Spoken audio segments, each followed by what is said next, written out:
I'll be back. Oh, no, I won't. Friends, good afternoon. It is wonderful to see some familiar faces and some fresh ones. I'm Pastor Lisa. I say the new pastor here because it's my first opportunity to meet Father Joseph, and it is truly an honor to have you once again. We claim you as family, and I feel like I already know you, so welcome so much. Yes. And we know that he has come from Haiti, and we all come today into this hot room from different places. And so whenever we gather here, we like to say that no matter where you've come from and no matter where you're going, no matter what you believe or doubt, no matter what you're feeling or just not feeling, no matter what you have or don't have, and no matter whom you love, all of who you are, every part is invited into this moment of community. So welcome. We're so glad you're here. That said, we also want to make sure to invite you to come back tomorrow. Today's conversation is about the work that Father Philippe has led and an inspiration to us of how we do that kind of development work, especially for such a time as this.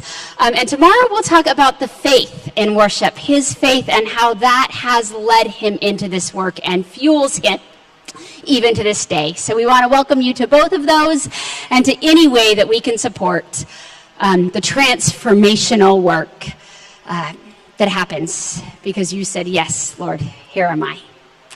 So with that, I want to mention someone else who said yes again and again, and that is our brother Ray Torres, who continues to keep so many of us connected with the work in Haiti. And so I want to invite him forward to speak.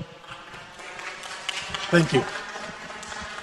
I'm sorry, I forgot some important housekeeping. Bathroom. Head straight down, just walk straight till you hit the hope sign, and the bathroom's right to the left of that.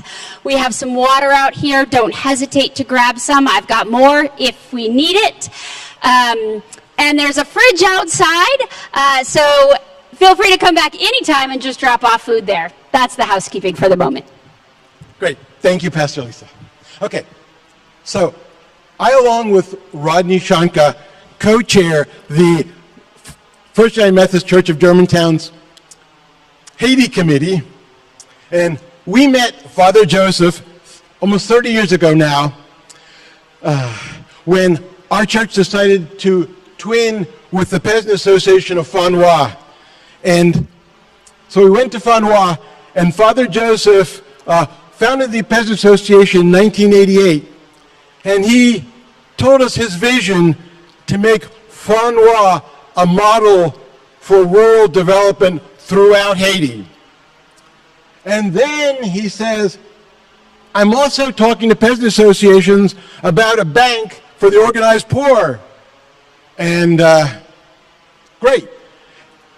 And he asked for a $2,000 grant to incorporate the bank. And we said, great. And he incorporated the Shoulder to Shoulder Foundation, which was the basis for FONKOZE, the largest microcredit bank in Haiti, and we're honored to have one of FONKOZE USA board members here, Lisa Clark. You want to stand up?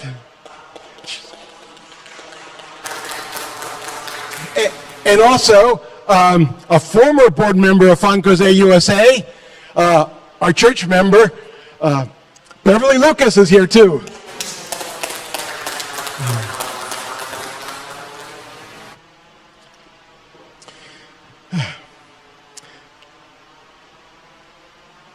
So, Father Joseph formed FONKOZE, and we helped him raise some $1,000 to get it started. And he says, to help the poor, I need millions. That's when he went on to form FONKOZE USA. With Lee Carter, he raised millions of dollars to finance loans to the poor in Haiti. And then came the anniversary of the 200th anniversary of the revolution for Haiti's independence. And Father Joseph says what Haiti needed was a university to train the poor. And he founded the University of Fondwa, that was recently listed in the top 3 universities in Haiti. Thank you. So Father Joseph is also working with a network of peasant associations because his vision is to have all 520 districts throughout Haiti to have a local development committee and a trained people from the university to have a rural plan for wealth development in rural Haiti. So that's one of the big projects. You also talk about working with religious orders in Haiti, and they're sometimes the backbone of peasant associations also. And you'll be in dialogue with John Riggan, a member of our congregation, brings a lot of wisdom and over 30 years of international development experience. He's currently the chair of Innovative Advisors, developing innovative approaches to small farmer products in Africa. He has consulted with the World Bank, served on the advisory member of the new Philanthropy for Africa, started out as a Peace Corps volunteer in Kenya, and was country director for Chad. And we have another Peace Corps volunteer, my dear friend Robert Burns, who's Peace Corps volunteer in the Philippines. So, without further ado, I want to turn the conversation over to John Riggan and Father Joseph Philippe.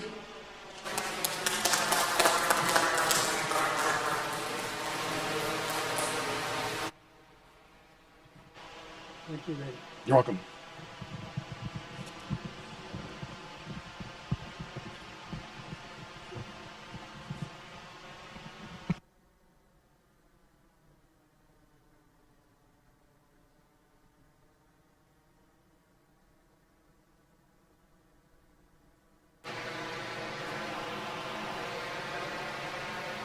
Mine? Okay. Probably too loud. So I've asked Father Joseph to start us off in any way he likes. But I'm anticipating kind of an overview, maybe a bit of an update. This congregation and its friends are certainly deeply committed and involved with his work in Haiti. But it also continues to move and grow. And there's no limit to the inclusive ideas and the creativity of Father Joseph. So, among other things today, we want to be inspired. We want to figure out what we can do, continue to do, and perhaps do more of it, and get others to join the parade. So, we'll pick up this kind of order here. We'll hear from Father Joseph. I think he might preach to you a little bit too, which is all right. And then we'll talk about these programs that Ray just briefly outlined, and where they are and where they're going, and what their challenges are. And then we'll have a period of question and answer. But I would ask you this, that we have fans running here, and Father Joseph's English is excellent, but it is a Haitian accent. So I would just ask you, if he shares some pearl and is wanting to get a point across, and you didn't fully understand it or hear it, just raise your hand. We don't mind repeating ourselves, do we? Yeah. Okay. So English is my third language. So no problem at all, just with hearing it. So, and people who are with us by technology, we welcome you too, and look forward to you participating as much as you can in this. So, Father Joseph. Thank you. Thank you, John, for having me. And I'm very grateful to Pastor Alisa for your kindness, for hosting me in this community. Very grateful to Roy and Eileen who are hosting me at their home this week. And I'm very grateful to each one of you for taking time from your busy schedule to be with us this afternoon. And as you know, I am Joseph Philippe with the Spiritans. This is a religious order for men. They are based here at Duquesne University in Pittsburgh. I have been in the field for almost 40 years, and my main work has been to empower the poor, to transform their lives, and teach them to give back, which is mainly economic and spiritual empowerment. I want to share with you a quote from the Bible, which is in Matthew 25, verse 40, when Jesus told his followers, whatever you have done to the least of my brothers and sisters, you have done it to me.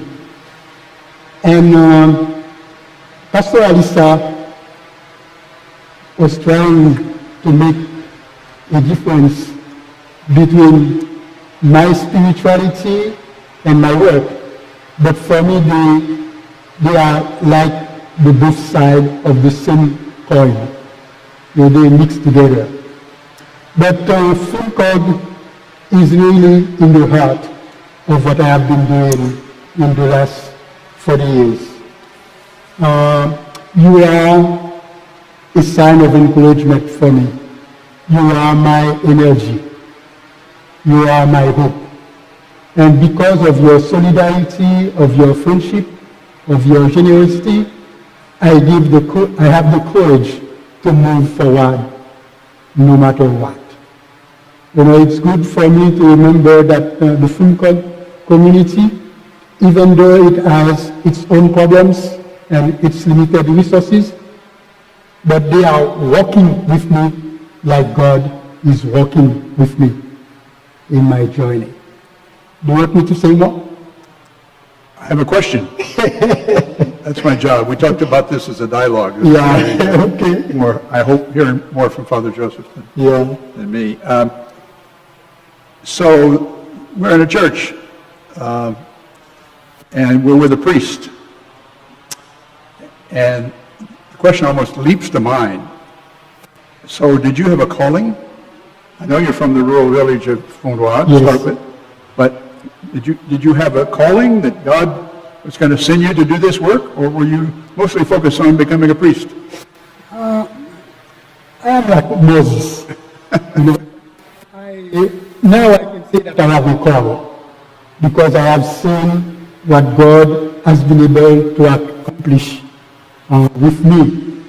But the first thing is I'm very blessed to be born and raised in a religious family. My father,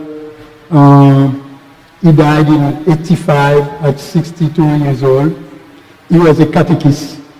He went from houses to houses in his neighborhood to play with his neighbors.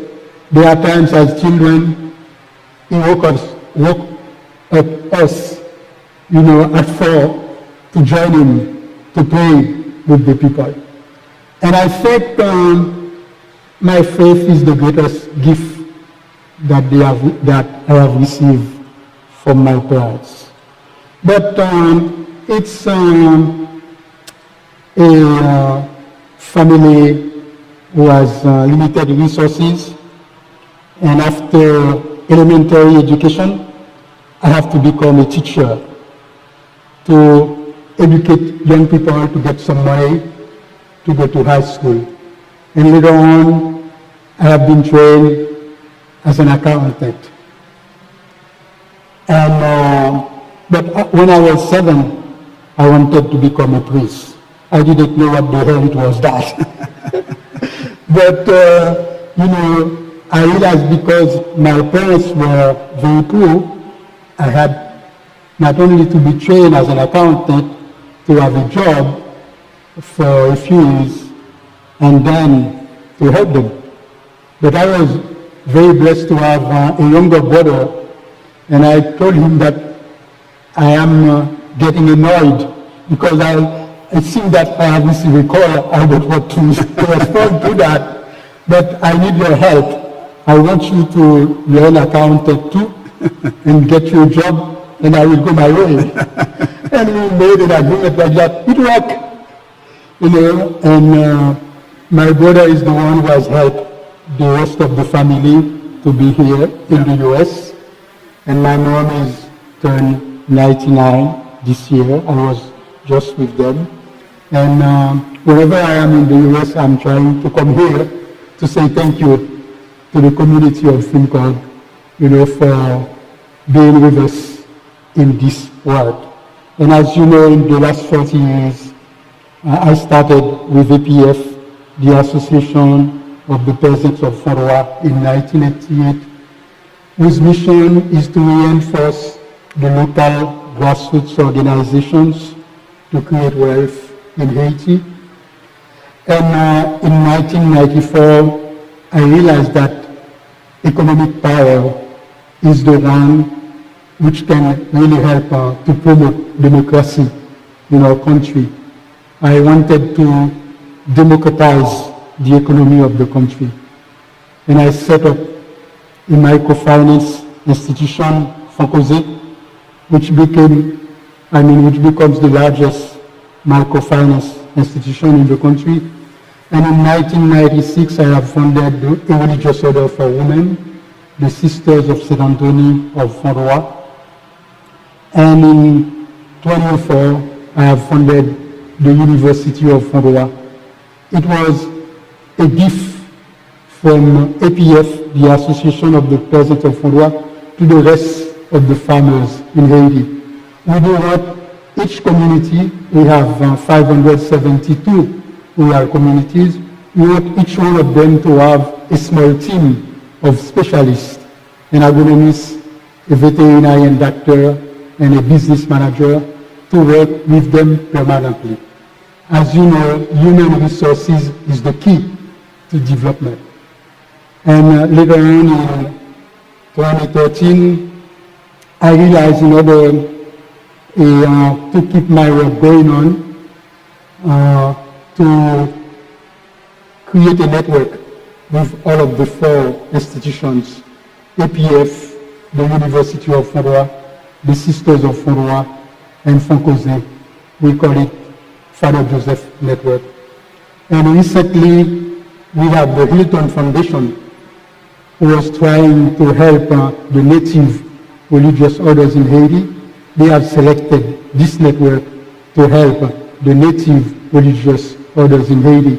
They have given us $1,600,000 for 2 years to provide capacity building to the nuns, to the native religious orders in Haiti, and to create wealth in rural Haiti. We can talk more later about that. I think I can attest that being on the receiving end several times from Father Joseph, he's a very, very hard man to say no to. Thank you. A number of you may have that experience. Well, so you had a calling to be a priest. Were there any role models? Did you have anybody that you were kind of looking to for inspiration or experience that they could share with you as you went about this important work? I think my dad is my first role model, and because he was a powerful person. And I have... Can we continue? Okay. Yeah. I had the opportunity to be educated at CTU, Catholic Theological Union, in Chicago.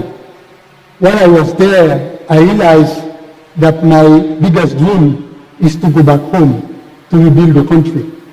And that's what I have been doing for the last 40 years. And I learned how to put together the political struggle of the poor and prayer.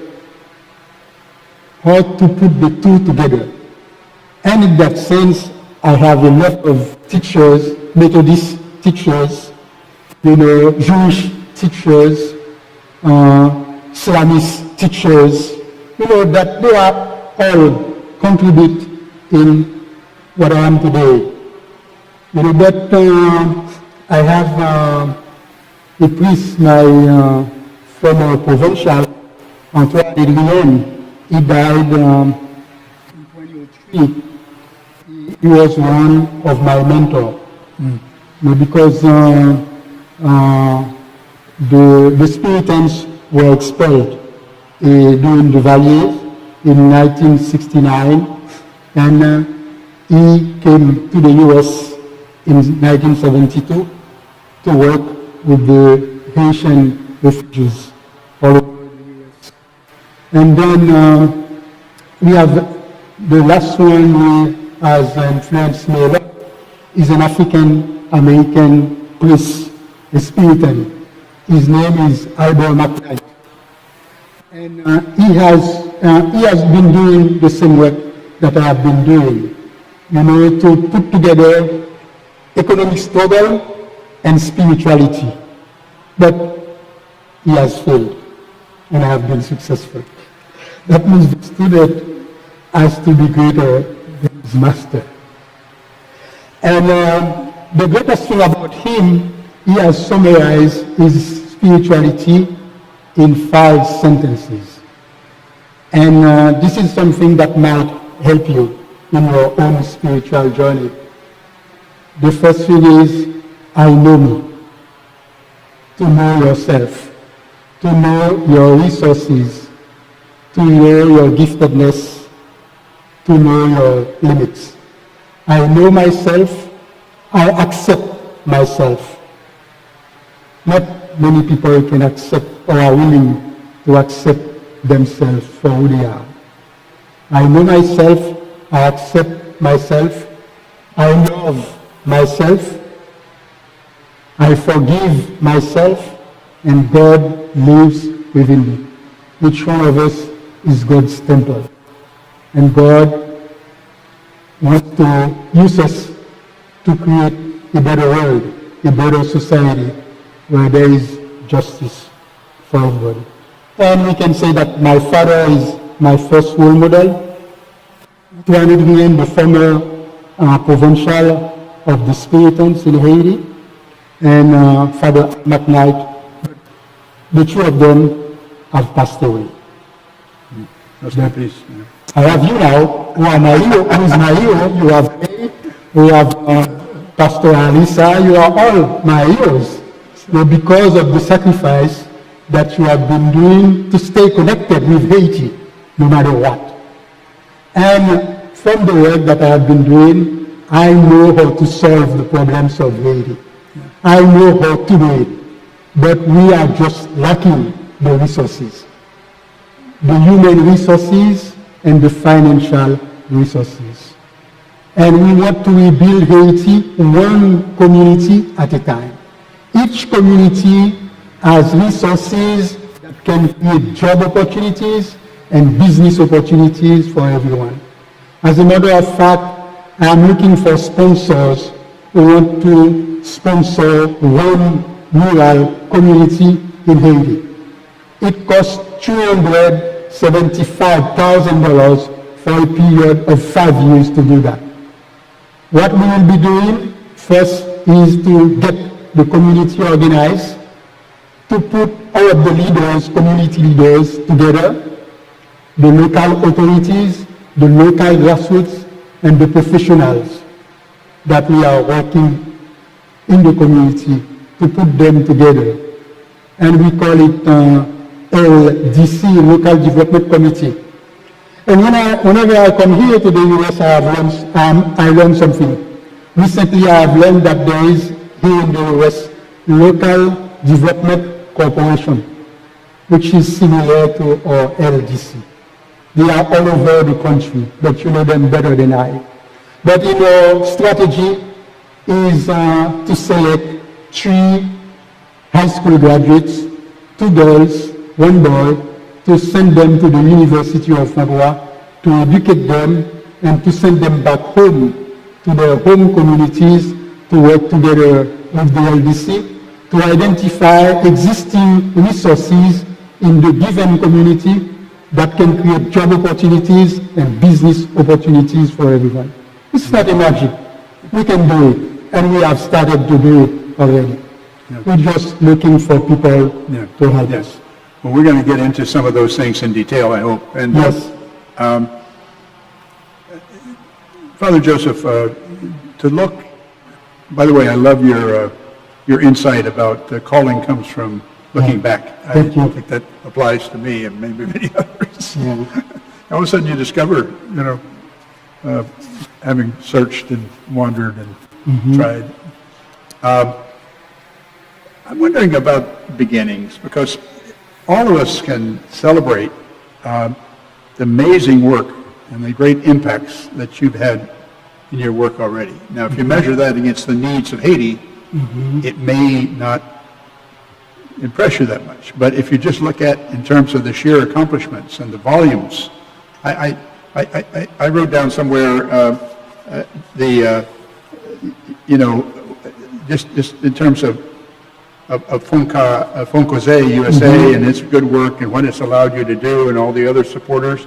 The impacts to date was 62,000 loans to the very poor, 132,000 adult education graduates, all women, or mostly women, 2 million health care recipients, 200,000 savings accounts, 2,000 business development clients, as was said earlier, 45 branches, 1,000 employees, 200,000 depositors, 62,000 active loans. Let that sink in. Incredible impact. Thank you. And you're still at it, and you want us to come along with you. So, Yeah. But I would like to share with you some of the stories who are not yet on the internet. First, if FONKOZE was listening to me, we could have done a better job. Because as Ray said in the beginning, we wanted FONKOZE to be the bank of the organized poor in Haiti. FONKOZE has done a good job, but FONKOZE is very far from doing that. The second thing I would like to share with you the story of the current president of the University of Fondwa. Some of you might have heard about that. It's Lulu, Ludson Lafontaine. He came at the orphanage of Fondwa when he was 5. His parents cannot take care of him. They brought him to the Sisters of Fondwa to take care of him. As you know, in Fondwa, we have the school, kindergarten, elementary, and high school. Lulu went to all of the programs, but we realized that he's very intelligent, and he graduated from high school. We sent him to Cuba to learn agronomy.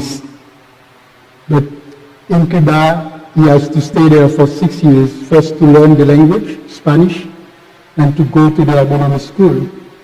Graduated. The best thing about him, he came back.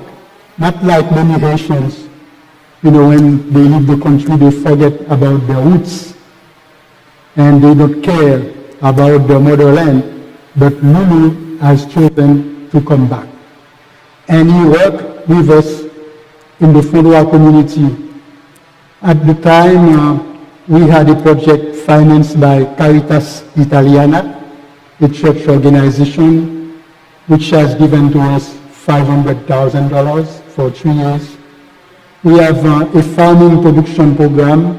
Lulu was the head of that, and he has been successful in the program. At the end, we realized that he's very young, he still wants to learn. We sent him to Brazil to do a master in agronomy. And he went to Brazil, he has to learn Portuguese, the language. He did his master, graduated, and came back. But we appointed him as a teacher at the University of Fondwa, because he's very brilliant, and the main thing about him, he has the spirit of giving back what he has received. Because this is what I'm trying to get the poor involved in that. To recognize that whatever we have, there are things that we have received from others, and we are obliged to return them to the poor. Lulu understands that. And he came to teach at the University of Fondwa, and after a couple of years, he has been promoted to be the dean of the agronomy school. And later on, we were looking for somebody to run the university. And with the board, we have been looking around. The people, the board members asked, why don't hire Lulu, this guy, to take this position? And everybody said, why not? And Lulu take over. And he has done a wonderful work.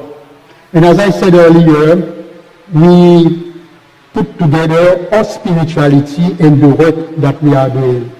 Every year with the network FGN, we organize a retreat, to share about what we have been doing, how we have met with God in our work. We have a wealthy American guy who comes to our retreat every year. He's a large investor in FONKOZE. Lulu made a plan to develop the university. And this guy has decided to give $1,500,000 to Lulu to develop the university. That's one of his main accomplishments. Wow. I think by working with the poor, the main thing is to trust them, to respect them, to treat them as human beings, as being created in God's likeness, and to work together with them. Yeah. And that's the blessing of that. It's just so impressive that the people are committed Yes. so thoroughly and fully and, Yeah. and spiritually. Just take us back briefly to your earliest efforts. Ray mentioned almost 30 years ago, FUMCOG became involved after Father Aristide came and spoke and had a service in this sanctuary, which was jam-packed with 1,000 Haitians from New York, from all over the East Coast. Mm-hmm. And it was those of us who were there, with the music, it was a little bit of Haiti right here in this building. Mm-hmm. And it was very inspiring. And Ray mentioned kind of wanting to do something following up on that. But so early support, FUMCOG's own support, which now compared to all these great impacts and involvement, look pretty modest, right? Yeah. I coordinate the Julie Morgan Fund, our little fund. Thank you. You say thank you. No, what, $5,000, $7,000, $10,000 we can send you a year? Seems like compared to the scale of where you are now and where you're going, those are small things. But anyway, early support, FUMCOG's role in that early support, and whatever else you want to say about that. Thank you very much. But because you make reference with former President Aristide, in Haiti we do have a big problem with the U.S. administration. We do have a lot of good American friends, but the curse of Haiti, we are too close to the United States. Because all the times we have coup d'etat in the country, even Aristide has been victim of twice during the coup d'etat. If Aristide was still if Aristide has completed his term, the country would have never been in the position it is today. The second thing is, currently we have a lot of gangs all over the country. Right. And the Prime Minister of Haiti is a criminal, is a terrorist, and is still supported by the U.S. administration. As the matter of fact, we want you to be in touch with your congressmen to ask them to tell the Biden administration to stop supporting the Prime Minister of Haiti, who has been accused of the killer of the former president of Haiti. As we said, we know the problem. We know how to solve it. We know how to do it, but they don't give us a chance to do that. All of the weapons that are distributed in Haiti, they are from the United States. And the UN has provided recently a report about that. As you know, the Biden administration is welcoming a lot, 30,000 people from Guatemala, Cuba, Venezuela, and Haiti. For us, it's like a big distraction. We have a lot of families who have applied, to bring here their families. Their case has been dismissed. And we have a lot of other Haitian refugees who are here already. Their case have not been taken care of. But for me, I like America. I like all of my friends here. And as a matter of fact, each one of you has contributed in one way or another in my work. I learn a lot from the American people. But American administration is a disaster for Haiti. For me, if I have the power to do that, I will get rid of the UN in Haiti, get rid of the OS, get rid of all of the international organizations. The international community has called the Haitians to put groups together, political groups together, in order to be a force, to run the country. They have done that. They have the Montana group, which is well organized and well diverse, but they don't want to take care of them. But unfortunately, we are where we are. But I am, this is another guy, Haitian ancestor, who has influenced me. His name is Henry Christophe. He is one of the Haitian heroes. He said, in the city that I am the leader of, even though it is reduced in ashes, on the same ashes, I will build it up. So for me, even though Haiti has been faced up with a lot of political disaster, natural disaster, American administration disaster, we're not going to give up. Yeah. And Haiti is the model of freedom. Haiti will remain the model of freedom for all of the marginalized all over the world. So I was going to ask about the political situation and the current troubles and challenges in Haiti with the gangs and the lack of a legitimate government, those kind of things. And we may come back to that because I'm curious about what your relationship is. If you allow me, I will go back to FUMCOG contribution. So I want to say what I have to say. I won't go back to my original question, however, but just before, because you brought us up to date, because over the years, what has been the Haitian government's attitude towards APF and FONKOZE and these increasingly important and impactful organizations that you founded? Has the government been neutral? Have they been helpful at any time, or what? I think the blessing of Haiti, we will no longer go back to dictatorship. We have broken the cycle of dictatorship by getting rid of the value in 1986. Right after that, the people started organizing its small or local organizations. That's why we keep moving forward no matter what happens. But the FUMCOG, a few years after APF, the FUMCOG community has been supporting Haiti, especially APF, you sent delegation here, and we are very blessed for Ray Torres and Beverly Lucas, who keep the flame alive. And we have Dick Cox, still here with us. Thank you, Dick, for the great work that you have been doing to keep the struggle for Haiti alive.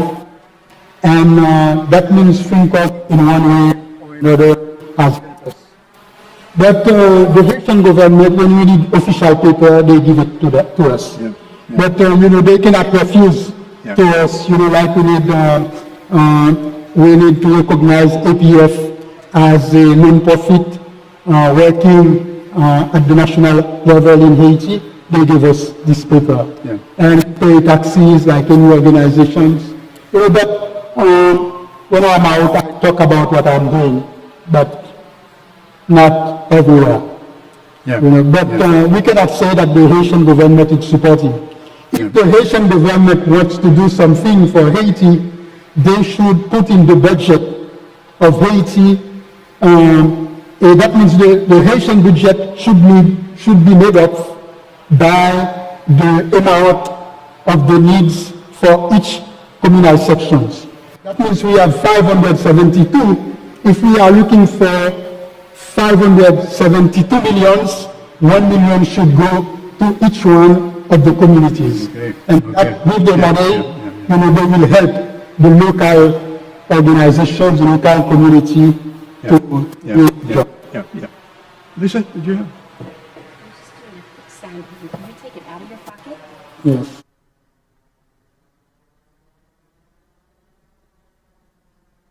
Sorry. Lisa, the technician. Yeah. I'm a fighter. I use my hands to fight. Thank you. Yeah, I was cutting it out. Can you hear me now? So, yeah. Is the sound better?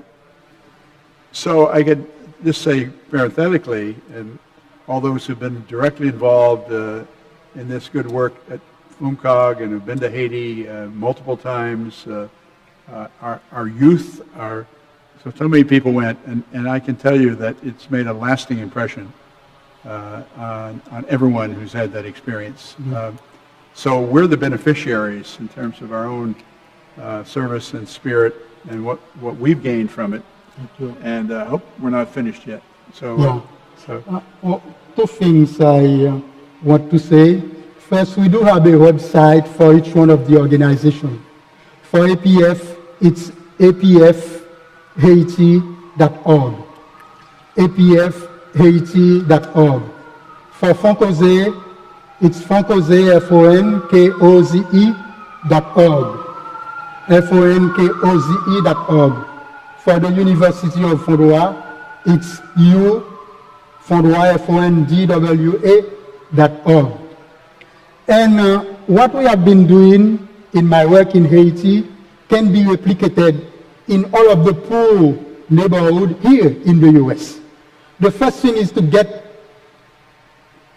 the neighborhood divide in communities. Like if you have 10 neighborhoods, probably you can start with 3 or 4 so that you can get them get together. That means to help the poor organize. The second is access to education. But for us is access to higher education. When you are highly educated, nobody can make fool of you. The third thing is economic empowerment and spiritual empowerment. That means it can be done everywhere. But the other thing is we do need a lot of resources, financial resources to continue to do this work. Currently, we are trying to move for asking for donation to ask for loan development. Currently, we're looking for 300 million for 15 years with 0 interest rate. 300,000 for at least 15 years with 0 interest. What we're going to do with that? Say the amount again. 300,000, a minimum. Okay. And to do all of the work that we want to do, we need 10 million. With the 300,000, we are struggling to cover our operational costs. Because to do the work that we have been doing, we need to pay our bills. We need to pay our employees. We need to provide a meal to our staff every day. But when we are asking for donation doesn't come, especially when you have bad political situation in Haiti. That's why we're looking at for loan development.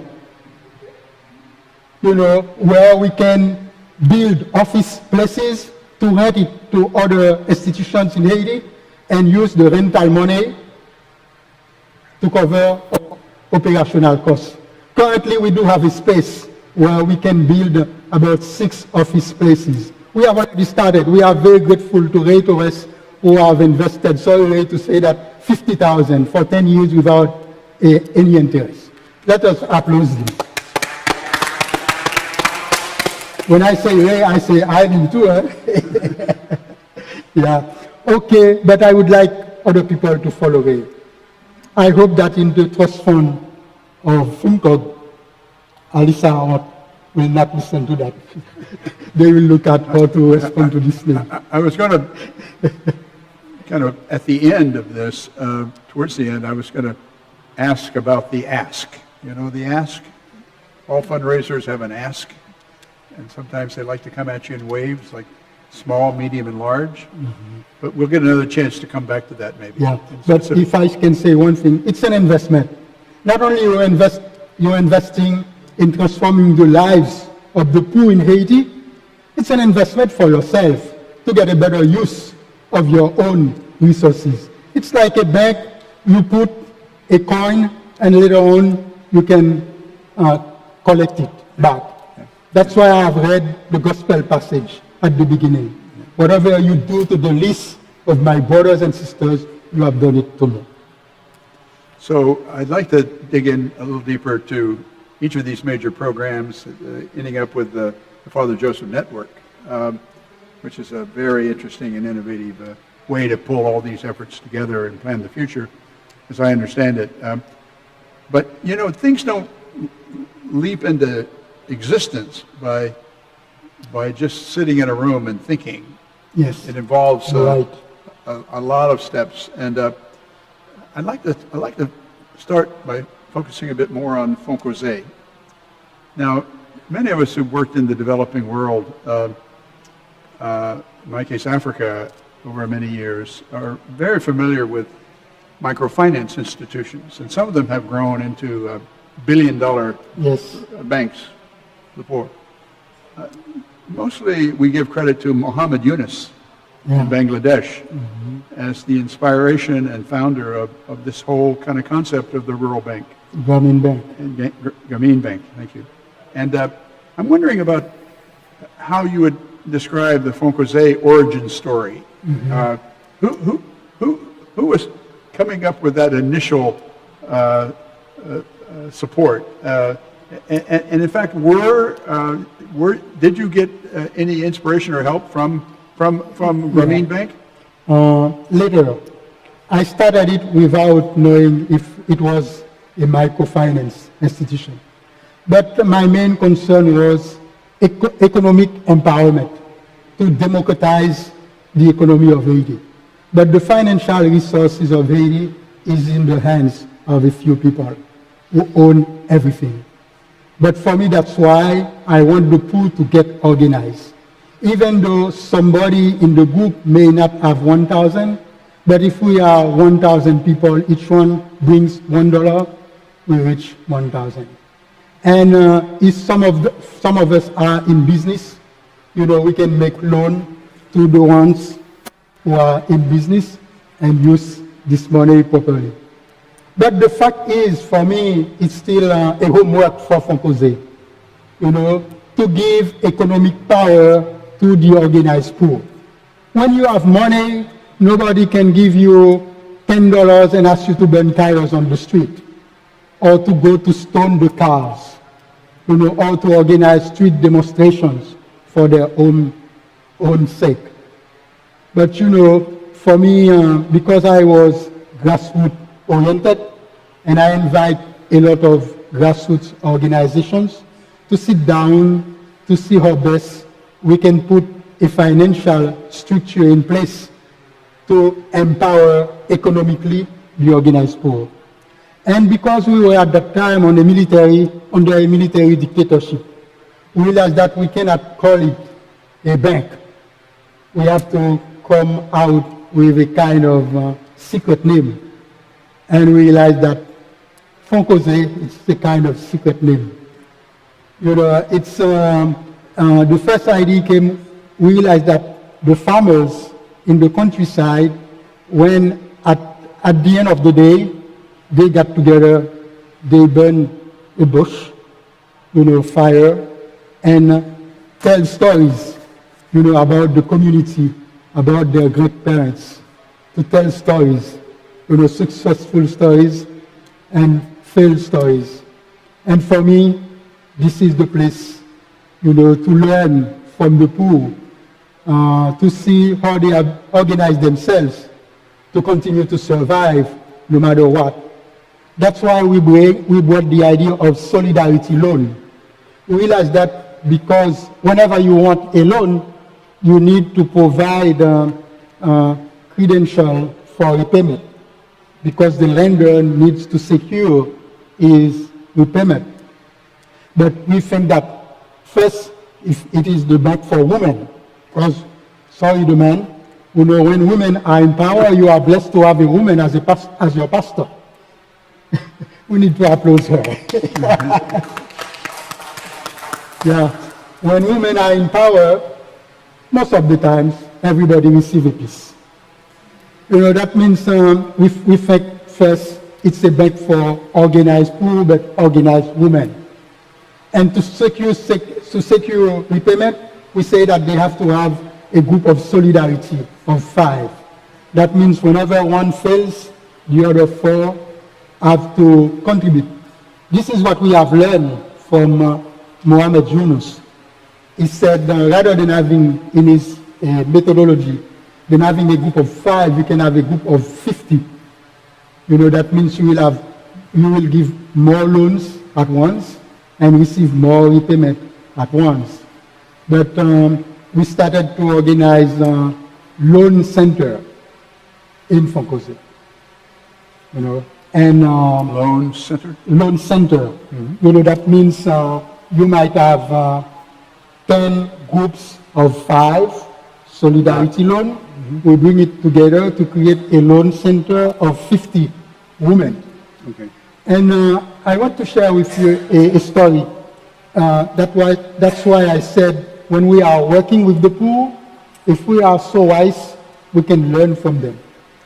You know, in the Solidarity Loan Fund, when we provide a loan to a group of 5, everybody receives, talking about the women, their part.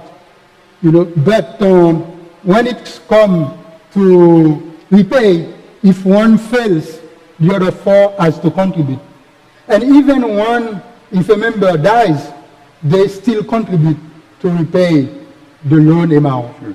Sure. But we have taken this from them as a lesson to organize a life insurance for repayment default loans. You know, that means if a market woman fails to repay or died, the 4 members do not need to pay. It's the insurance which need to do that. That means the insurance, the Timashan, not only they repay, they give some money to the family of the dead. You know, and the insurance did the same thing. But you know, that's, you know, because we are in a family, that's what I didn't like from FONKOZE. You know, they have converted that, or they have changed that to penalties. You know, when somebody failed to repay, there is no insurance. You know, as you know, everything has a cost, you know, to continue to pay the insurance. But there are ways that we could have continued to do that. But this program is no longer in the FONKOZE program. You know, that means if Timashan has failed to pay, they have to pay penalties. For me, my main struggle is to continue to fight to give ownership of FONKOZE to the market women of Haiti. That's a secret. Please don't tell it to anybody. Yeah. You know, we're really pleased to have a board member of FONKOZE USA. Please pass the message around. Who's a Montereyite as well. Yeah. welcome. So already the numbers are impressive, 45 branches. Yes, that's good. 200,000 depositors, Yeah, and then there's the need and opportunity. yeah. But And I'm just wondering if you could say a few words about your current efforts and who's involved in those efforts to expand the capital base, the lending base for FONKOZE. yeah, the first thing is to recognize the great work that has been doing here, including FONKOZE USA and FONKOZE in Haiti. What I was saying is just a challenge. It's a homework to do. You know, it's like, USAID a few years ago gave 18 millions to FONKOZE for healthcare, but they were not allowed to build a hospital in the country, just to build a toilets, in a few places, just to say that the money has been used in the name of Haiti for the Haitian people. But for me, I am looking for results which can transform the lives of the people. And also FONKOZE is like a basket for the international NGOs. FONKOZE is trying to implement the plans of the international NGOs rather than implementing its own agenda.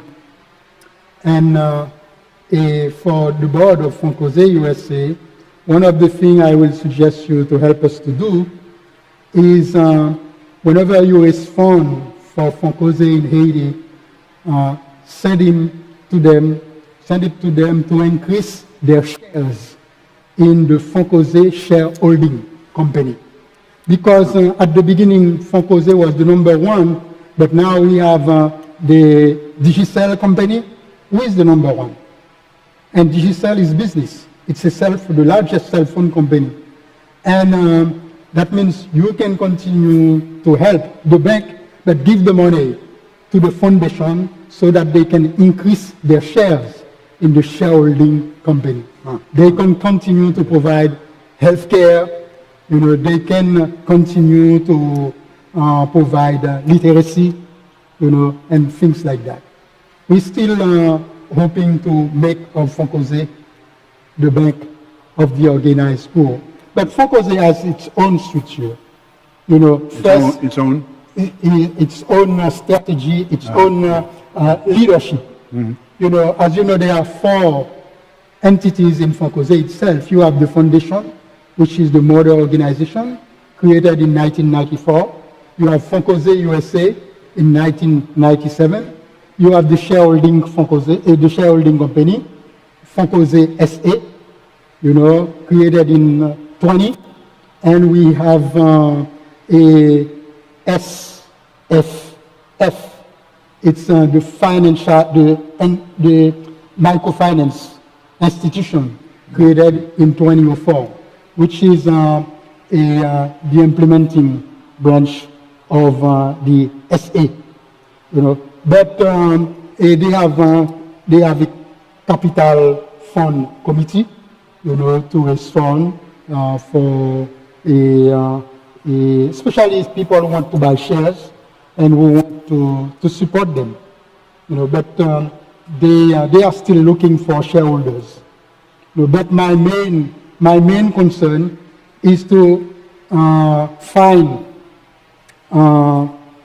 institutions which want to donate their money to the market women so that they can buy shares in the institution, rather than having, cell phone company, to buy shares, or, other kind of people.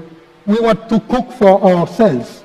We don't want to rely on people all the time. We want to break the cycle of economic dependency.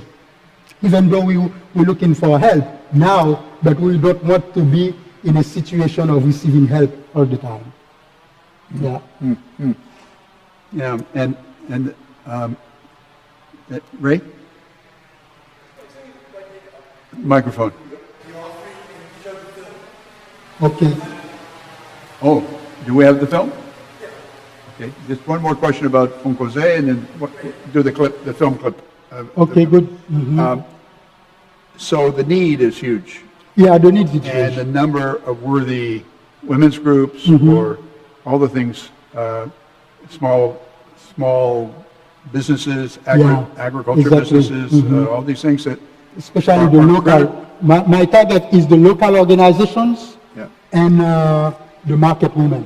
yeah. Because as long as the poor are organized, they can make a difference. And right across the world, we have some understanding of what keeps the rural poor. Exactly. And it's a whole different dynamic than the Exactly. urban. Right now, we are dealing in Haiti with food insecurity. Everybody wants to send food to Haiti. Yeah. But, sorry to say that we don't need food. We are looking to get rid of our prime minister. We are looking for the United States to stop supporting the prime minister of Haiti. We heard that point. Exactly, but we need to repeat it until it's done. Yeah. But in the countryside, the farmers continue to produce, but because there are gangs all over the place, they cannot come from the rural communities to go to the cities, to Port-au-Prince, where people are hungry. They need food. They need food. That's a big problem. Yeah. Food insecurity is Yeah. critical, and in so much the poorer countries of the world, particularly, and there's some indication that the major aid-giving organizations are recognizing that, Exactly. and most of their strategies have to do with Yeah.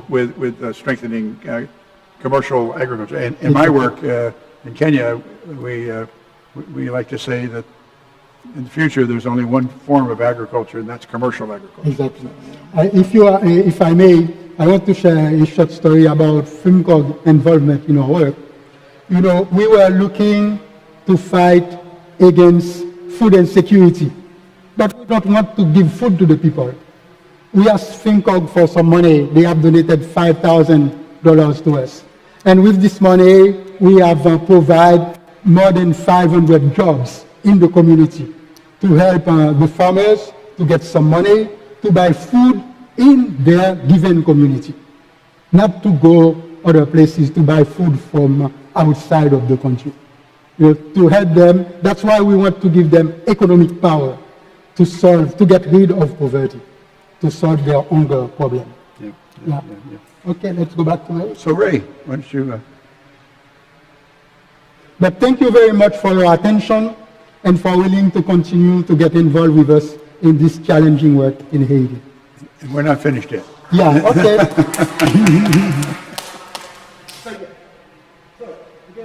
And answer period. But first, we want to show there's a great film on called Father Joseph, done by Jeff Kaufman, a great documentarian. It's almost an hour-long film, but he gave us permission to show a 5-minute clip. It's a beautiful clip of Father Joseph's work in Haiti, and we're going to show that while we're taking an offering which goes to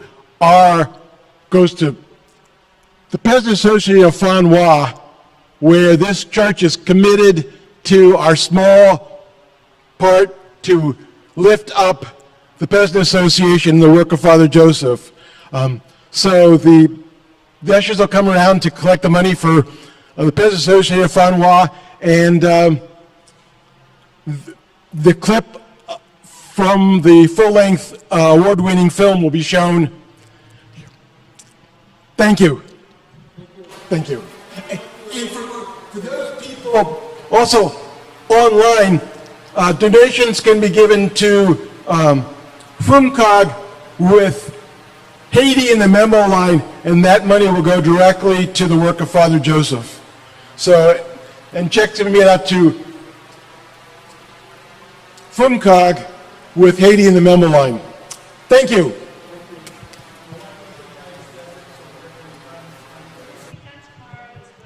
Yeah.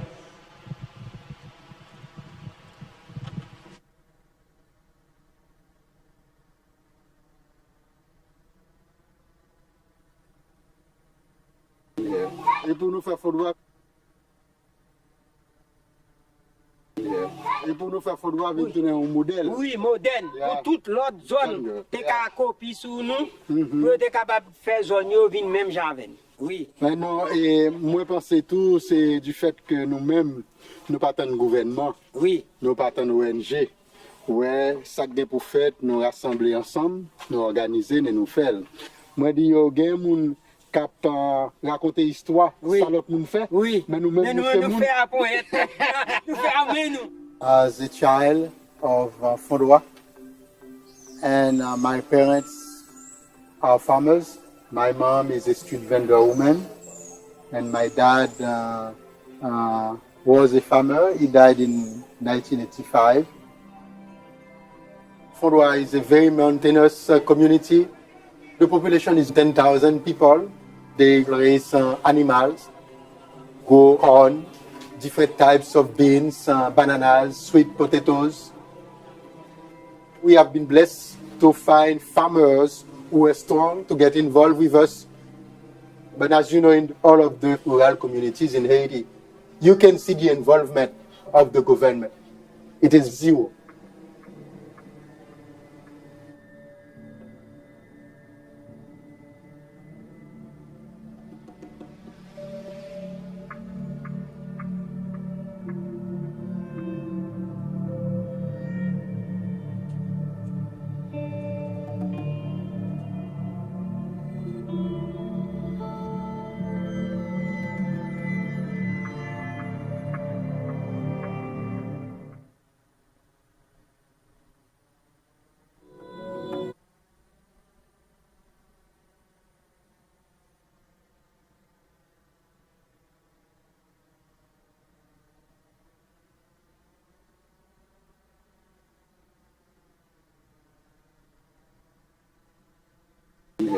Et pour nous faire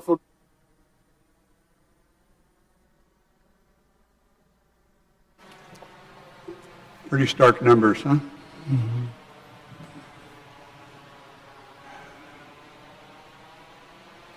So digging in a bit more on the University of Fondwa, which, if you'll tolerate my statement, Yes. when I first heard about the University of Fondwa, I thought, it's a pipe dream. Huh? What? Given all the needs, all the obstacles? You were not the only one. I'm sure. And, well, so much for pessimism and seeing more obstacle than solution. As it's functioning, it's graduating, and I have to say, as somebody who's worked in agriculture in developing countries all these many years, Peace Corps volunteer in 1965, 5 years in Kenya, a couple of years in Chad, and a lot of international work to various organizations and consulting. I've seen the story repeated, but I've never heard of a university. And I mentioned agriculture because two of the important degrees here, two of the three, are agronomy Veterinarian medicine, and veterinary medicine business. and veterinary services. And then business development, and if you're in a rural, poor country, that frequently means agriculture businesses, right? Or related to food, certainly. So maybe it's a genius to see not only the need for something, but the way forward, and of course get so persuasive about getting others to see that, Father Joseph. So tell us maybe a little bit more about just how in the world you had the courage to do this, and secondly, how, I mean, was there a model for this anywhere? So to take it from there, but I'd like for you to finish with what you see going forward in the future. I can say one of my blessings is the capacity to learn from others. That means I have learned from each one of you, from your experience, from your knowledge, from being involved in the FUMCOG community. But the first thing we have is the vision, and look at for various ways to implement it. And close to at the beginning of 2001, we were asking ourselves, as a peasant organization, what can we do to contribute to the rebuilding of Haiti? We started by having a university for the people. Everybody is a student, everybody is a teacher. But we realized that was not enough. But at that time, we were blessed to have Cubans working with us in Haiti. But I used to go to Cuba very often. We have Cuban volunteers working with us. They are still there for the last 30 years. And in one of my trips, I said to them, I need to set up a university in rural Haiti. But everybody in Haiti was making fool of me. They said, you are out of your mind once more. Because when you're thinking about a university, it should be done in the city. And also you need to have a lot of resources. But when I have met the Cuban, they said, the university is a place to learn. It can be under a tree where we are sharing or debating together. And they agreed to send us 2 PhD specialists in education to make a study of feasibility about the APF plan to set up a university for the development of Haiti, for rebuilding the country, one community at a time. When they came to Fondwa for 2 weeks, they said, you are better off than us in Cuba, when we have started to put in place Guantanamo University. You have a large school for 600 students, which is closed at 1 p.m. and during the rest of the time, the place is empty. You have a large community center. You have a lot of places where people can come to learn. But they said, since the farmers of Haiti, they are dealing with 3 main things. It's farming, animal husbandry, and business. That means there might be a lot of needs, but we will suggest you to stay with those 3 schools, those 3 options: agronomy, medicine, veterinary, and business management. And what we bring, the flavor we bring to it, it's when I come here in the United States, I realize there are what you call working college, like Berea College in Kentucky, like Asheville college in South Carolina. Yeah. And you have a few others. There are not many. It's different from work study than working college. And that's one thing we bring into it. This will help us to organize what we will call a development endowment fund. That means we may get scholarships for the students, and when they work, their work can bring funds to the university. We can create a development fund with the work. But we're still not there yet. The other thing is to provide a permanent staff to each one of the rural communities in Haiti. That means we have 572. We want to have 3 students from each one of those communities. 2 women, that's why we want to give more educational power to women. In Haiti, there have been a lot of discriminations against women education. In a family of 5, 2 boys, 3 girls, if they have to send 2 kids to school, it's just the boys, the girl don't go. But fortunately, things have changed. But in our program, we want to repair this damage. But fortunately, things have changed. And when we started with the University of Fondwa, 52% of Haiti population was young people who were less than 20 years old. That's why we wanted to give higher education access to them. And the education was done in 4 languages: Creole, French, Spanish, and English. We were very blessed at the beginning. We did have American teachers, we have French teachers, we have Canadians, we have Cubans. But as a matter of fact, the university was open on January 12th, but few weeks, February 29, there was a coup d'etat. Yeah. And most of the volunteers have to go.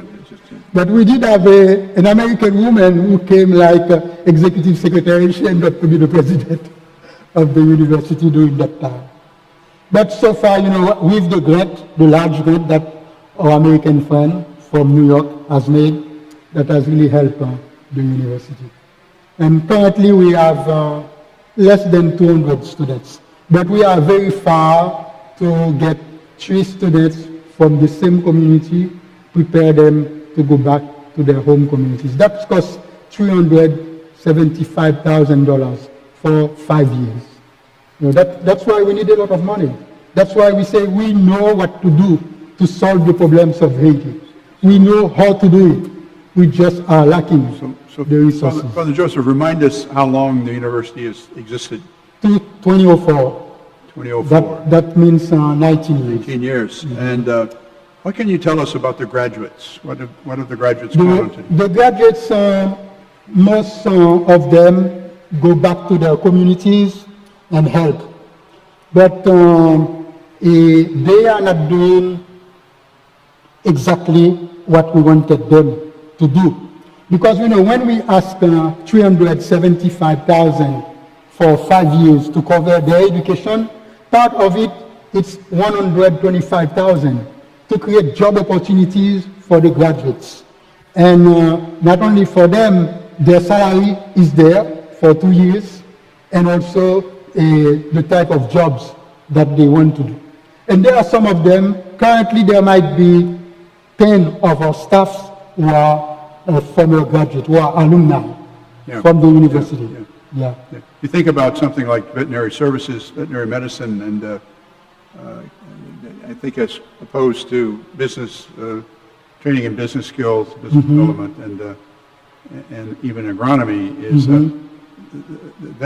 vet service requires some capacity, some medicine, some a number of things like that. Is there a way that you then try to find sources of support, funding for I know livestock really depends on if it's going to be productive at all. It needs the veterinary services. So have you been able to make that connection? Yes. The first thing is trying to switch from charity to entrepreneurship. Because to have the spirit of entrepreneurship is very difficult. Say it again. Move from charity to the spirit of entrepreneurship. This is the way we can break the cycle of economic dependency. Like in a family, you may be able to help your children today, but in 2 years or more, you will not be in the position to continue to help them. They have the privilege to enjoy your presence now and to make the best of what you're giving to them, but to be self-sufficient in the near future. But as I said, one more thing, everything has a cost, and for the peasants, the farmers, having a pig or a goat or a cow, it's their bank, But the problem is there is a fight between the farmers and the animals for food. How to create local food for the animals.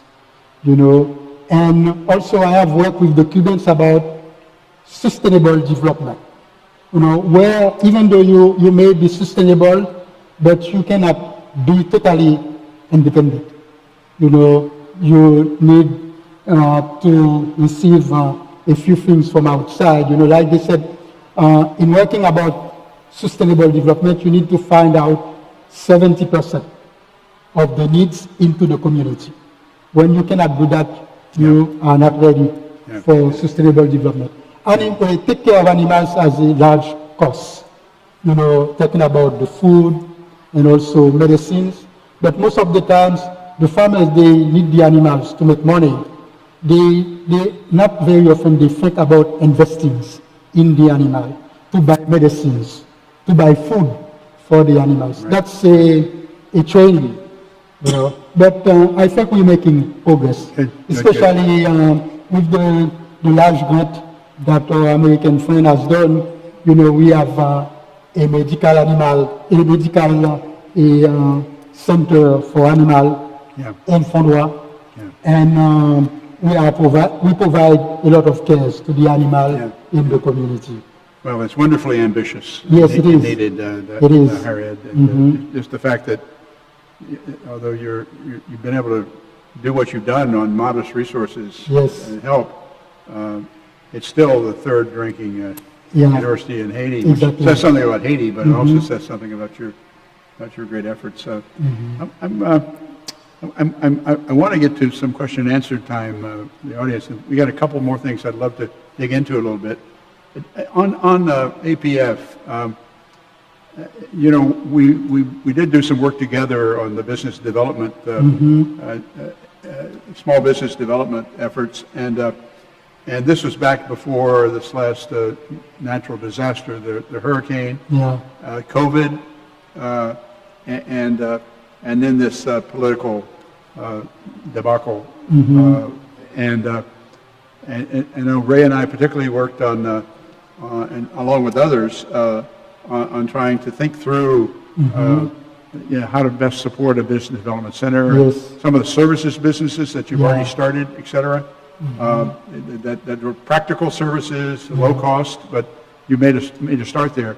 And I just wonder if you'd like to just talk a little bit about that small business development effort. Thank you. First, I would like you to extend my gratitude to the Julia Morgan Fund, and they have helped in this line.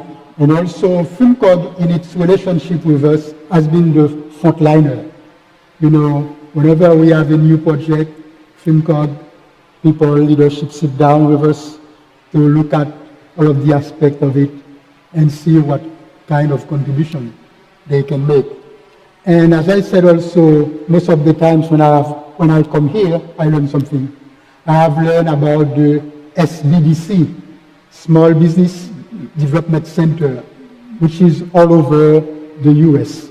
It is a structure to support the small businesses in the US in terms of human resources and in terms also of fundings. But for us, we have learned, but we cannot put in practice our lesson because we to have high qualified people working with you, you need to pay the cost. And as you know, when you are in business has its own rule. You have to hire, as a matter of fact for us, highly qualified people. As a matter of fact, to keep up FONKOZE the way it is, we have to hire high qualified people, and you cannot pay them, a small salary, like you pay to Haitians. My main staff in Haiti hasn't received $1,500 a month yet, But FONKOZE salary might be over than $200,000 a year. It costs, to run a business like that. But in our case, currently, with the help of the Julia Morgan Fund, we have used it and they have received the report, to structure the businesses and also to have somebody working to help us to raise funds. And Father Joseph, I'd just say that I think the trustees of FUMCOG would support this. Yes. It's helpful that Ray's a trustee. Yeah, good. Ray, please But open. they're generally strong support. And, Yeah. And so I'm hoping that Julie Morgan Fund, beginning any time Yeah, now, good. Thank you. could begin to come back to that good idea and strategize with you. I know we worked at and supported the development of a strategic plan, but that was several years ago now. Exactly. And so, Ray, this is something that we need to take up on our end as well. Yeah. But those Julia Morgan Fund grants were made at the end of the year. So Thank you for willing to do that. But the main thing that we are going to do now is to convert the businesses into vocational schools, to mix them together. That means they have twofold objective: to run them as a business and also to make of them as a vocational school. Because we realize that some of the young people have a tendency to join gangs or illegal activities when they don't have too many opportunities. That's why we have started with that already, but we're looking for more support, to train them. Like we have a carpentry shop. As a matter of fact, we are looking for carpentry shop in the US or in Philadelphia, which want to be twin with us in Fondwa. We are developing our carpentry shop as a school. the ideas don't stop. Exactly. To train, but it's open to girls and boys, whether they are high school graduates or not, to come to learn the skills, in 3 months. If we are making tables, they just learn how to make tables. They are not going to learn everything about carpentry. If we are making chairs, they are learning how to make chairs. That means we have an order. While we are executing it, we teach some of the young people how to make chairs, how to make tables, how to make benches, so that they can get money as soon as possible. And it's a challenge. But we have started. We have already about 72 girls and boys registering in this program. We have welding, and as a matter of fact, we are looking for a welding shop to be twin with our welding shop in Fondwa. The same thing for our restaurant, But we do have also Mason. Mason, it's how to mix the materials together. It has different steps. One of the steps is how to mix the materials together, how to distribute the materials on the construction field, and how to fix concrete blocks, and how to make the wall even. So you make the cement blocks. Exactly, the cement block. More or less, it's very practical. What we are doing, but it's business and vocational schools. So I want to have a little time for question and answers. Is there any further comment you want to make about the Father Joseph Network, particularly? And I know you have this integrated strategy, Yes. Which also has an interesting philosophy behind it. So, but let's allow keep maybe 5 minutes, and then we can get to questions. Less than 5. What I'm trying to do is to help you who have been involved with us. When I say you, the FUMCOG community members, those of you who have been involved with us for that long, what has kept you still involved with us?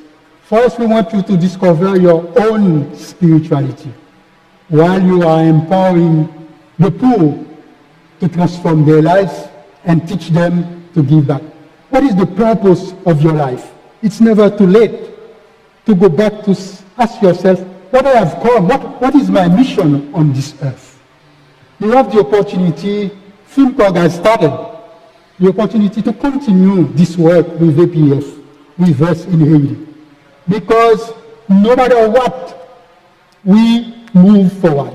We have another Haitian hero, they call it Caporal Mort. when he was in the battlefield, his horse has received a bullet. He said, move forward. No matter you have received a bullet or not, move forward. Never stop. You know, those are my models. All right, all right. You know, and also we move forward with the little bit that we have. We don't wait for having everything. You know, that's part of our failure, of our weaknesses, but also it's part of our strength. Even though we bring everything to you, but we're not waiting after you to do everything. But do the little thing that you can do. Each one of us is like a drop of water in the cup, but your drop of water makes a difference. But nobody can replace you if you're not there. Thank you. L'esprit formidable. Great, great spirit. So Ray, I see Barbara's hand is up. Would you take your microphone around to her?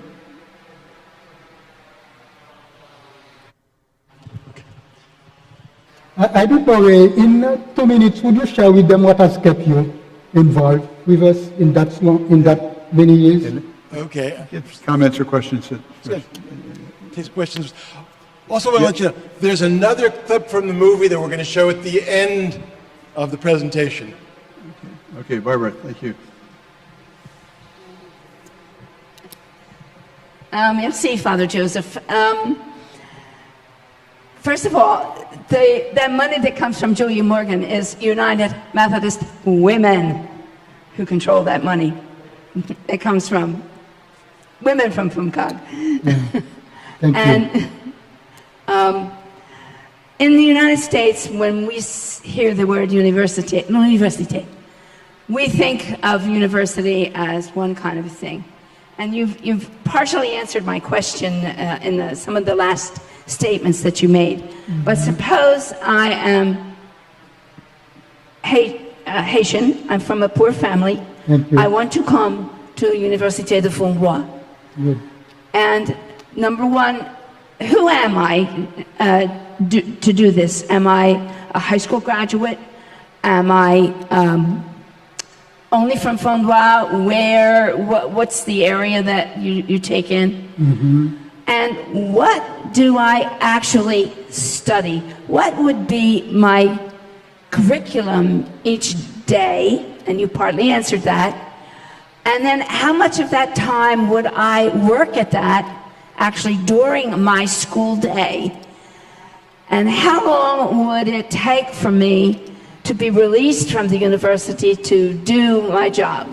We think of 4 years here or 2 years for associates, but you're not thinking in that way. And so can you talk about, I'm a student and I am coming to the university, what am I going to do? Thank you.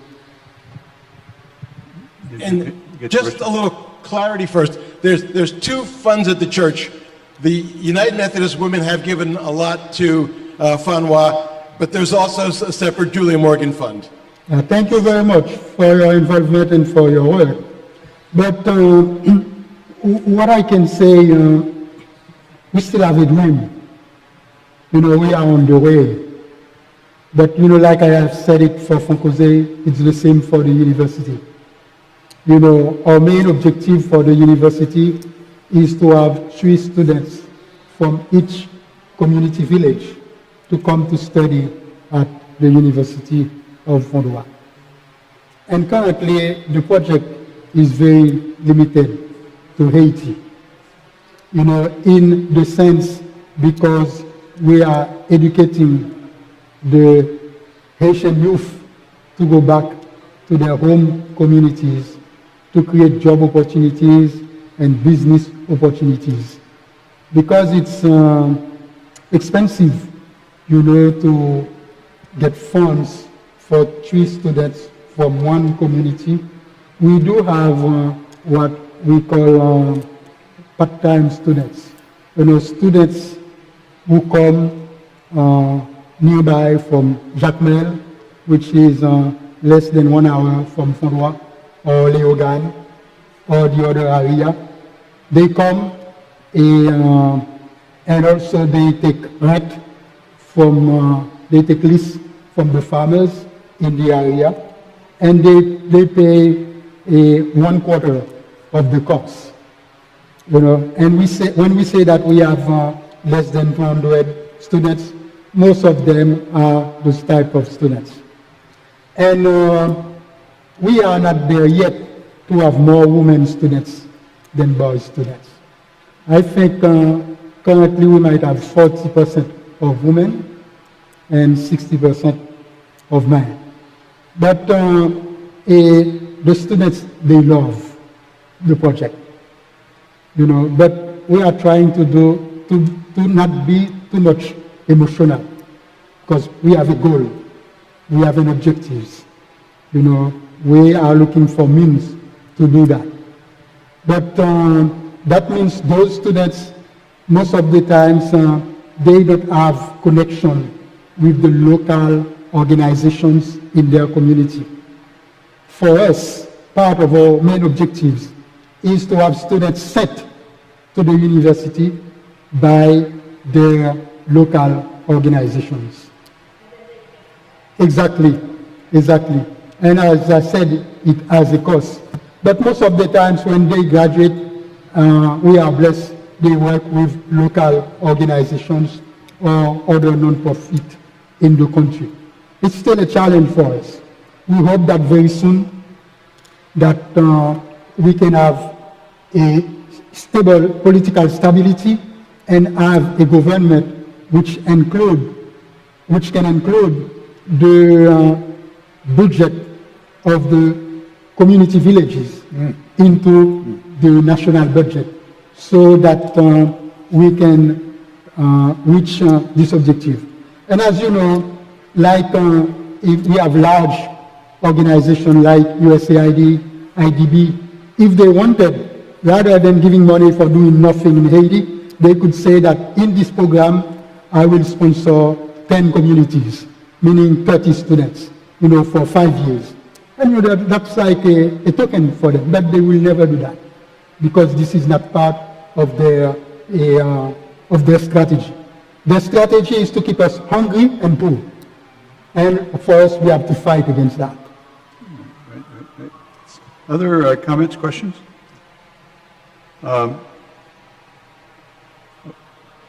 And I don't know if Reverend Tammy wants to say something, because you have been in the connection for that long. Yeah. Yeah, I would like to know if... Maybe take the mask down just now. You hear me? Yes, okay. Thank you. Is it FONKOZE is non-profit organization, or can they sell stock? Can they sell shares? Yeah. As I said earlier, when we talk about FONKOZE, it's a family of 4.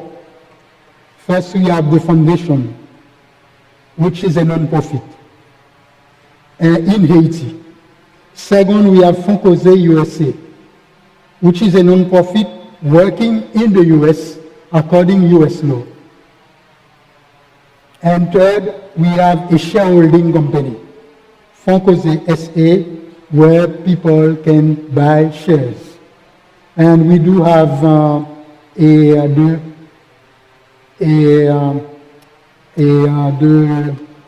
a financial company, FONKOZE Financial Service, which is the microfinance institution, which is doing the work of the financial bank. Yeah, that means it's a family of 4. And Reverend Tammy, is there anything you want to share with your connection with Haiti?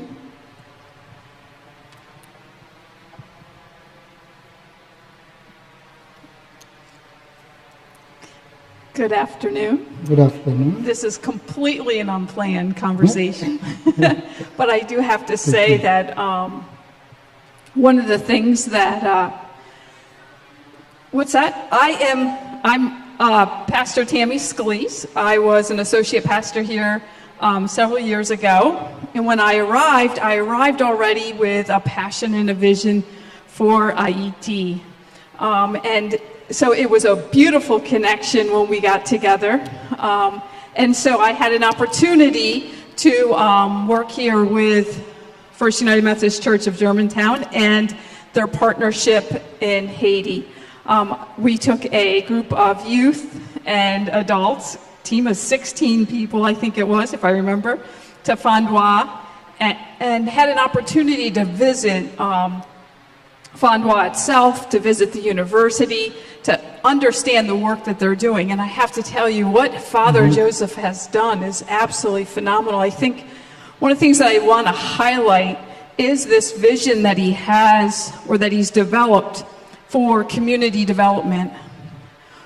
If you go into any of the Haitian communities, you know, leadership is one of the most important and valuable resources that we can offer, because the people of Haiti are the salt of the earth. The people of Haiti have everything to offer and give. They just don't have the resources and the leadership to develop that. And what Father Joseph is envisioning by creating these triad teams of leadership to build economy in Haiti is probably one of the most life-changing things that can happen, because it's exactly what they lack, economy, right? We send all of our stuff in, we ship in charity, and by doing that, we kill the economy. One of the greatest things we can do is go be in Haiti and just spend our resources right there. One of my greatest lessons that I think I learned in working, I have a very dear Haitian friend. The very first time that a tragedy happened, his brother broke his leg. And I offered an opportunity to send a little money. And I asked Jenny, I said, well, how much do you need? And he's like, well, you know, $100. That'd be great, $100. And I remember sending it for the very first time to Western Union. And I'd never done it before. And for the next couple of days, I didn't hear back from Jenny at all. And I thought, oh, guess what? You know, he took his money and ran. And it was a couple days later, I got pictures of his brother with his leg, all the operation done, all those things, and pictures of how he had fed the entire ward with a little bit of $100 that I gave him. And I remember just sitting down and crying, because I realized that giving $100 to a friend, I would have never doubted what that friend was going to do. And I think one of the gifts that we have to think about is when we invest in something, and he said that, invest in it, we do it with a heart of giving and knowing that they already know what to do and letting it go. There's no greater investment.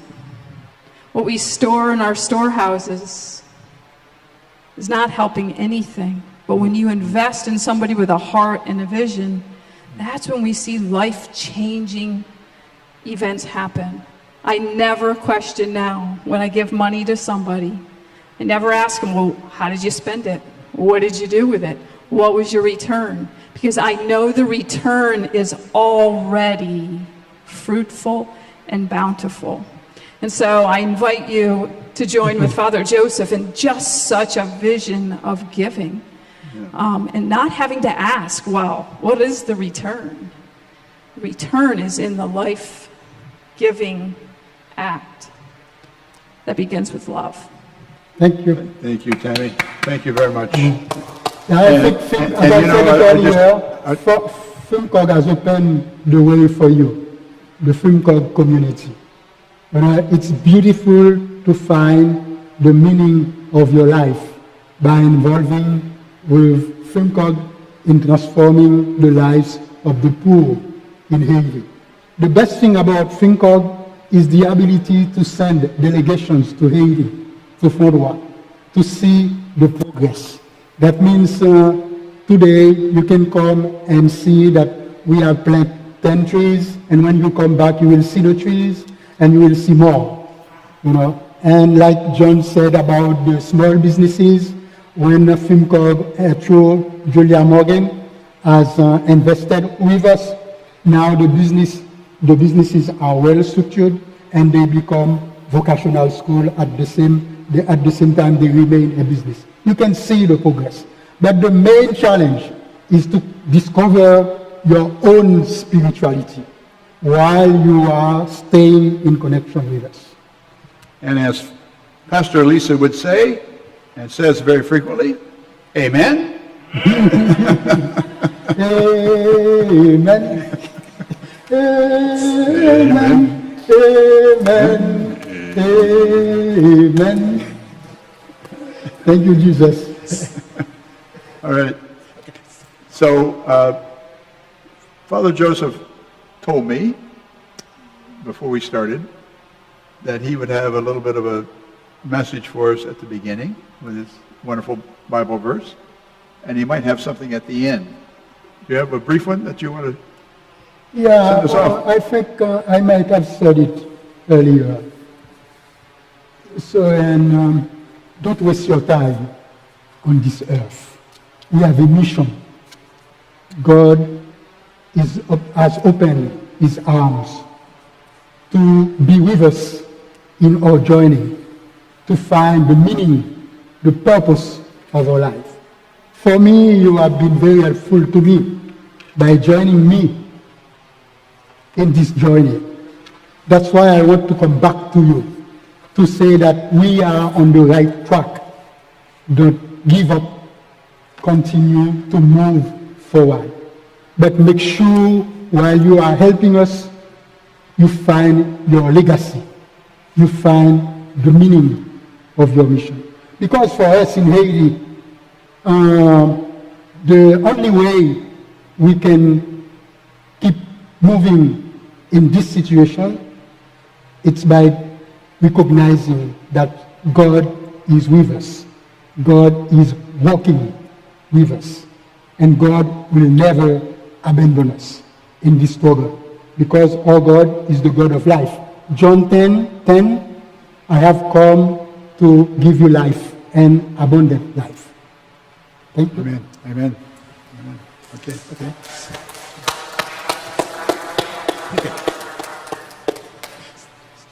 So to wrap things up, I want to answer Father Joseph's question about legacy and what keeps me involved in Fondwa. I mean, I grew up in nonviolent tradition of King and Gandhi, and the whole sense of community organizing, and we worked in Philadelphia trying to organize a public bank, which Father Joseph has been supportive. But I see in Haiti, there's all this political struggle, but what's happening under the surface? Father Joseph is building community and organizing and empowering the poor to have dignity. And when you go to a rural village and see the women and their dignity, and especially what FONKOZE has transformed their lives,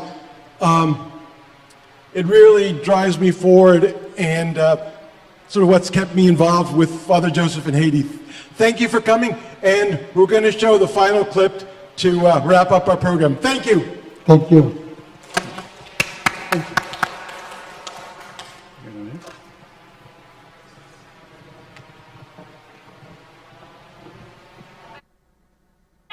Thank you.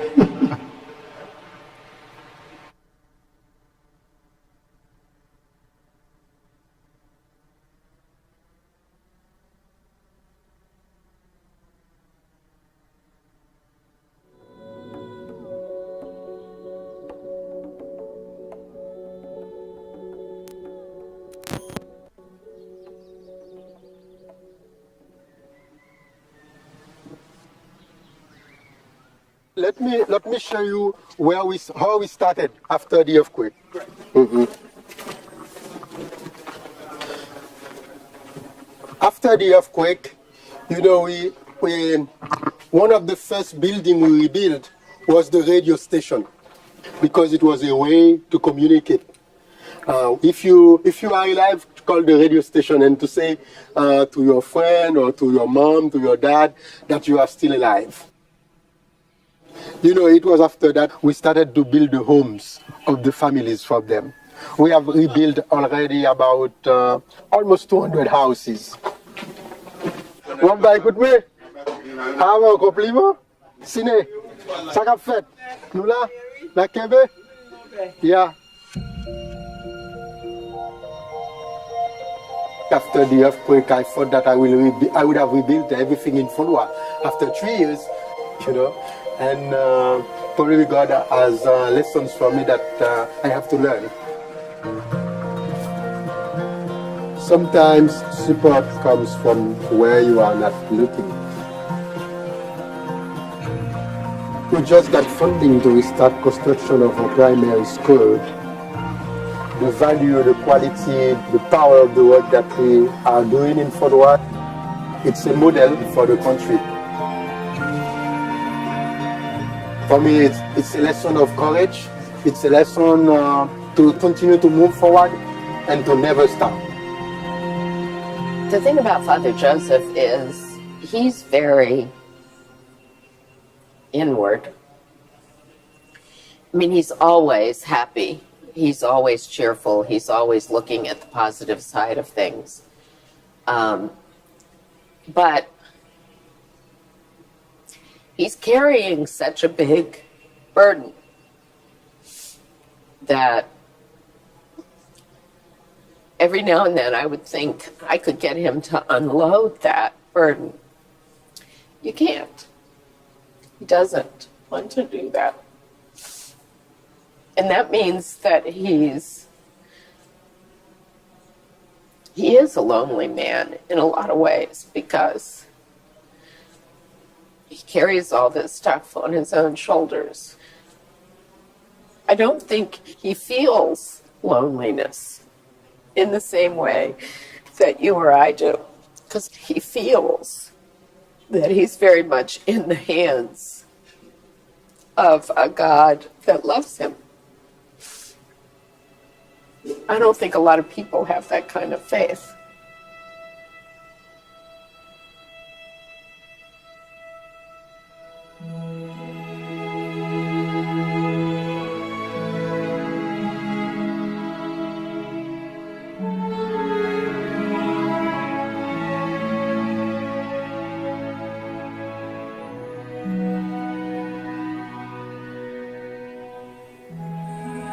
Recently, I've been thinking about the sunshine. We are very blessed in Fondwa to be on the top of the mountain. We can contemplate who is pushing the sun, the sunshine, you know. For me, that's God. I'm contemplating God every day in my life. You know, in the nature, in the environment, in people that I am meeting. I see that the Spirit who can overcome all of the bad, sad situations and who can make them new. You know, the giver of life. I realize that we are just like a flower, beautiful flower. We're not there to stay, we're just passing by. And we have to do as much good that we can.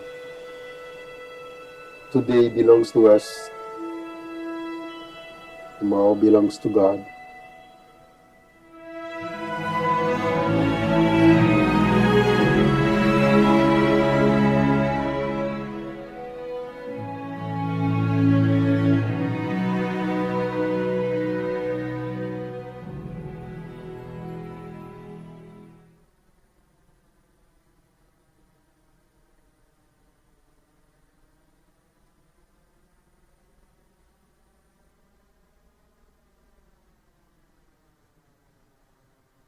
$10 a.m. and there'll be a question and answer period with Father Joseph after the service. Thank you.